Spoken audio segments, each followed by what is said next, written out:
స్వాతంత్రం వచ్చి ఇన్నేళ్లైనా ఇంకా అక్కడి ప్రజలు పడవలపైనే ప్రయాణం చేస్తున్నారా? ప్రజలకు న్యాయం చెప్పాల్సిన అన్నదమ్ములే గొడవలు పడుతున్నారా? అంబేద్కర్ కోనసీమ జిల్లాకు ముఖద్వారమైన కొత్తపేట నియోజకవర్గంలో సమస్యలు తాండవిస్తున్నాయా? అందమైన ప్రకృతి మధ్య నెలకొన్న ఆ వికృతి ఏమిటి? దశాబ్దాల తరబడి లంక గ్రామాల ప్రజలు ప్రపంచానికి దూరంగా ఉండిపోయారా? వ్యాపార వాణిజ్యపరంగా ముందడుగు వేసినా అభివృద్ధిలో వెనుకబడి ఉందా? అసలు కొత్తపేట నియోజకవర్గం ముఖచిత్రం ఏమిటి? ఒక నియోజకవర్గానికి ఎన్ని హంగులుండాలో అన్నీ ఉన్న ప్రాంతం. వీటికి తోడు ఇక్కడ కనువిందు చేసే ప్రకృతి రమణీయత ప్రధాన ఆకర్షణ. అందమైన పంట చేలు, ఊళ్ళు చూస్తూ ఉంటే కళ్ళు తిప్పుకోలేనట్లుగా ఉంటాయి. గోదావరి, గౌతమి నదుల మధ్య అలరారే ఆ నియోజకవర్గమే కొత్తపేట. రాజకీయాలకు పెట్టింది పేరు. అన్నదమ్ముల సవాళ్లు ఇక్కడ ప్రత్యేకం. వారే బండారు సత్యానందరావు, బండారు శ్రీనివాస్. వీరి మధ్యలో వైసీపీ నేత చిర్ల జగ్గిరెడ్డి లాభపడుతూ ఉంటాడు. ఈ మధ్యనే జిల్లాగా ఏర్పడిన అంబేద్కర్ కోనసీమ జిల్లాకు ముఖద్వారంగా ఉన్న కొత్తపేట నియోజకవర్గం విశేషాలేంటో ఇప్పుడు చూద్దాం.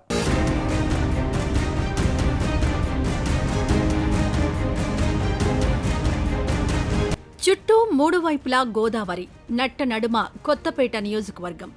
అందమైన పచ్చదనంతో నిండిన ప్రాంతంలో ఏకైక రోడ్డు మార్గం ఉంది. ఎవరైనా అక్కడి నుంచే జిల్లాలోకి ప్రవేశించాలి. అదే జాతీయ రహదారిపై ఉన్న రావులపాలెం. ఒక మాటలో చెప్పాలంటే కొత్తపేట రాజకీయమంతా రావులపాలెం నుంచి ప్రారంభమవుతుంది. జిల్లాలో కులమే రాజకీయాలను శాసిస్తుంది.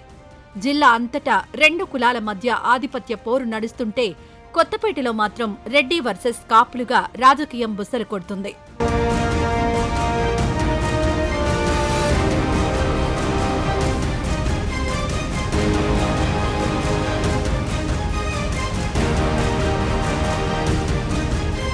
పంతొమ్మిది 1955 నుంచి కొత్తపేట నియోజకవర్గం జనరల్ స్థానంగా ఉంది. ఇప్పటి వరకు 16 సార్లు ఎన్నికలు జరిగితే కాంగ్రెస్ పార్టీ అభ్యర్థి 8 సార్లు, తెలుగుదేశం 4 సార్లు, వైసీపీ 2 సార్లు, ప్రజారాజ్యం, జనతా పార్టీలు ఒక్కోసారి విజయం సాధించాయి. ఈ నియోజకవర్గ పరిధిలో కొత్తపేట, రావులపాలెం, ఆలమూరు, ఆత్రేయపురం మండలాలున్నాయి. నియోజకవర్గంలో మొత్తం ఓటర్లు 2,23,967 మంది.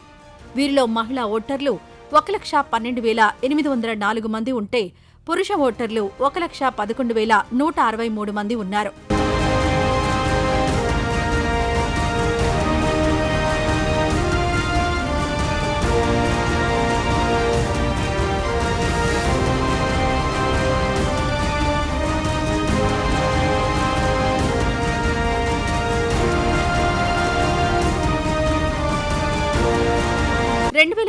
ఎన్నికల్లో వైసీపీ అభ్యర్థి చిర్ల జగ్గిరెడ్డికి 82,646 ఓట్లొచ్చాయి.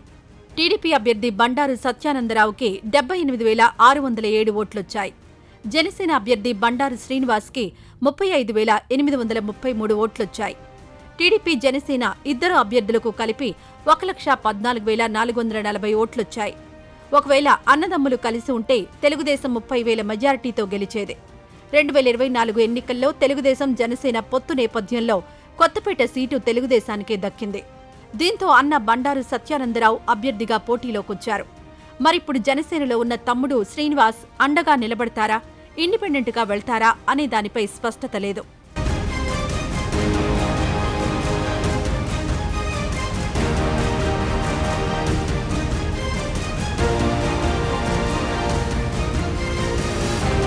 కుల రాజకీయాలకు ప్రాధాన్యమిచ్చే కొత్తపేటలో కాపుల ఓట్లు గెలుపోటములను నిర్ణయిస్తాయి. జిల్లా అంతా కాపులు, శెట్టి, బలిజల మధ్య రాజకీయ పోరుంటే కొత్తపేటలో మాత్రం కాపులు, రెడ్ల మధ్య రాజకీయ యుద్ధం ఉంటుంది. అన్నదమ్ములిద్దరూ పోటీ పడ్డంతో కాపు ఓట్లలో చీలిక రావడంతో ఒక కోతి, 2 పిల్లులు, ఒక రొట్టెముక్క కథలా వీరి పరిస్థితి మారిపోయింది. రొట్టెముక్క కోసం వీరిద్దరూ కొట్టుకుంటుంటే కోతి వచ్చి రొట్టెముక్క పట్టుకుపోయింది. అది కథలో సారాంశం.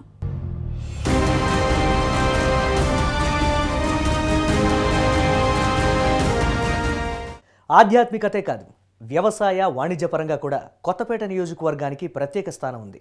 కొబ్బరి తోటలతో పాటు అరటి, కంద, పసుపు, ఆపరాలు వంటి పంటలు కూడా ఎక్కువే.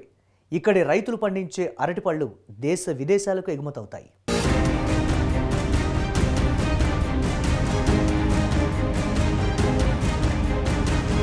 ఆధ్యాత్మికంగా కోనసీమ జిల్లాకు ఎంతో పేరుంది. రాష్ట్రంలోని ప్రధాన ఆలయాలుగా భావించే కొన్ని పుణ్యక్షేత్రాలు కొత్తపేట నియోజకవర్గంలో కొలువు తీరాయి.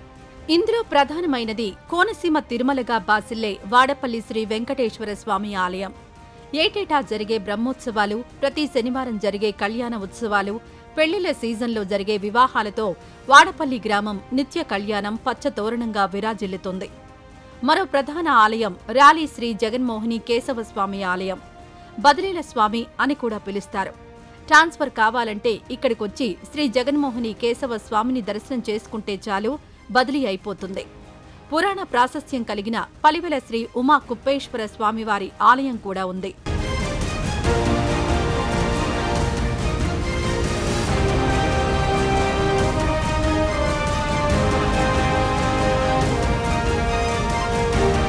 కొత్తపేట నియోజకవర్గానికి జాతీయ స్థాయిలో పేరు తీసుకువచ్చింది రావులపాలెంలోని అరటి మార్కెట్ యార్డ్. ఇక్కడి నుంచి నిత్యం వందలాది లారీలు అరటి పళ్లతో ఎగుమతులవుతాయి. కొత్తపేటలో మాత్రమే పండించే ఎర్ర చక్కెరకేళి అరటి పళ్లకు విదేశాల్లో ఎంతో గిరాకీ ఉంటుంది. ముఖ్యంగా ఈ ఎర్ర చక్కెరకేళి అరటి పళ్లు థాయిలాండ్, సింగపూర్, మలేషియా దేశాలకు ఎగుమతులవుతాయి. ఇక వాణిజ్య పంటలకు జాతీయంగానూ అంతర్జాతీయంగానూ ఎంతో పేరుంది. ఇక్కడ పండించే కంద, పసుపు పంటను బెంగాల్, మహారాష్ట్ర, తమిళనాడు, రాజస్థాన్ వంటి రాష్ట్రాలకు ఎగుమతులు చేస్తారు. కంద పంట అయితే అమెరికా, జపాన్ వంటి దేశాలకు ఎగుమతి చేయడం విశేషం. కొత్తపేట నియోజకవర్గం పర్యాటకంగా కూడా ఎంతో పేరున్న నియోజకవర్గం. ఇక్కడున్న లొల్లలాకులు అటు వ్యవసాయానికి ఎంత ఉపకరిస్తాయో పర్యాటకానికి, సినిమా షూటింగ్లకు కూడా ఎంతో పేరున్న ప్రాంతం.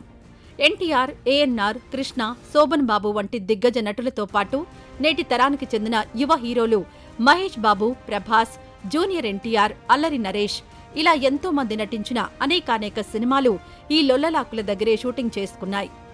ఇది కొత్తపేటకు దక్కిన గౌరవమని, అది ప్రకృతి తమకిచ్చిన వరమని నియోజకవర్గంలోని ప్రజలంటారు.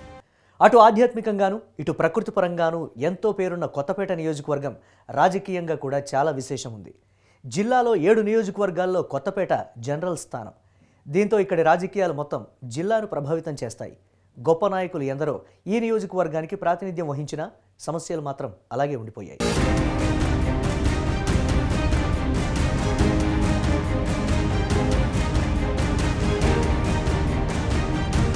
కొత్తపేట నియోజకవర్గానికి కోనసీమ జిల్లాలో ప్రత్యేక స్థానం ఉంది.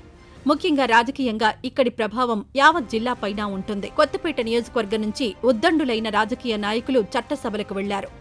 ఎంవీఎస్ సుబ్బారావు, దెందులూరు భాను తిలకం, చిర్ల సుందర్ రెడ్డి, ఇక జాతీయ రాజకీయాలను శాసించిన కళా వెంకట్రావు ఇక్కడి వారే కావడం విశేషం.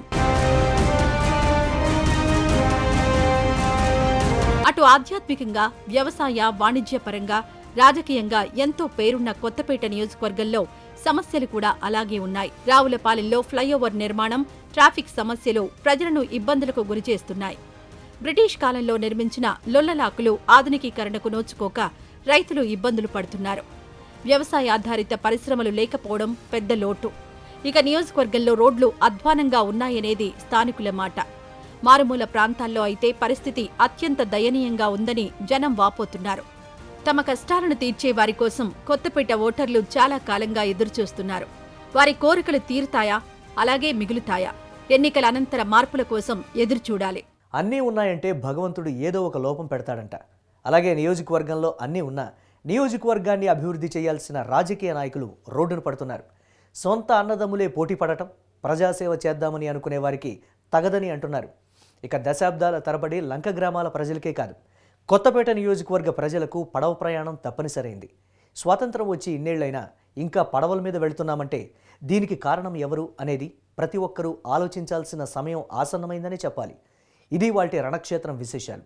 మరో 2 నియోజకవర్గాల ముఖచిత్రాలతో రేపటి రణక్షేత్రంలో మళ్ళీ కలుద్దాం. కీప్ వాచింగ్ స్వతంత్ర.